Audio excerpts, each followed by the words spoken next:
Maqaa Abbaa fi Ilmaa fi Hafuura Qulqulluu Waaqayyo tokko, Gooftaa keenya, Waaqa keenya, Uumaa keenya Yesuus Kiristoos, gochaa kee hundumaaf galateeffannaa, galanni ulfinni guddaan siif haa ta'u. Arjummaa keenya wajjin taatee gaarummaa keenya baastee tola keenya jiraachistee waliin geessitee Waaqayyoo ammas galateeffanna, galanni ulfinni guddaan siif haa ta'u. Marii keenya irratti argamtee marii qulqulluu taasistee geggeessiteetta. Marii anni kana yaada inni kanaan yaa Waaqayyo jirbiin wal gargaartee harba ija akkuma jedhamu yaadni keenya kun rakkina biyya keenya irraa hidhee yaadda biyya keenya irraa hidhee biyya keenya furmaata akka ta'u dubbachuun jaalala kee guddaa nuuf haa ta'u. Yaada irratti marii anni kanaan yaa Waaqayyo tokkummaan keenya cimee jaalalli keenya nuuf jabaatee mana kiristaanaa keenyaaf biyya keenyaaf tokkummaaf nageenya kan taasisu dubbachuun jaalala kee guddaa nuuf haa ta'u.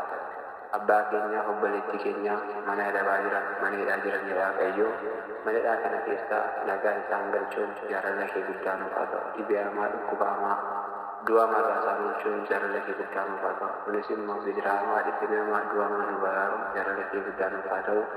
Biyya keessas biyya alaa iddoo garaagaraa kan jiru yaa Waaqayyo waanuma hundumaa nurraa eegdee ergamuu ta'e billaa nu taasistee qulqulluu hafuura kee billaa nu taasistee nageenya keenya jiraachisuun jaalala kee guddaa nuuf haa ta'u. Yeroo hundumaa amantaan cimnee yaada qajeelaa laphee cabaa qabaannee mana keessa jabaannee dhaabannee mootummaa kee qorra qoqqofaana gochuun jaalala kee nuuf haa ta'u.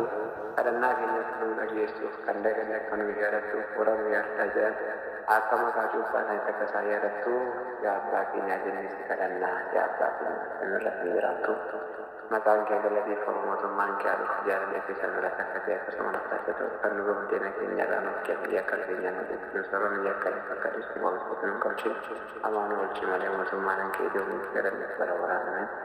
Nagaa ergamaa Gabriel qulqulluu eebbifti Maariyaam nagaatiin yaada keenya irra yaada waaqayyooma fi nagaatiin taate dubartoota irraa foon jettee jedhamu firiin gadamees biifanii kennaan kan guutamte gammadii Abbaatii wajjin jiru jaalatamaan nuti gooftaa keenya Kiristoos irraa dhiifama uffatu cubbuu keenya irraa nu haa qulqulleessu. Galanni Abbaaf, galanni Ilmaaf, galanni Hafuura Qulqulluu Waaqa tokkichaaf, Kiristoos hundaa bara baraa. Ameen.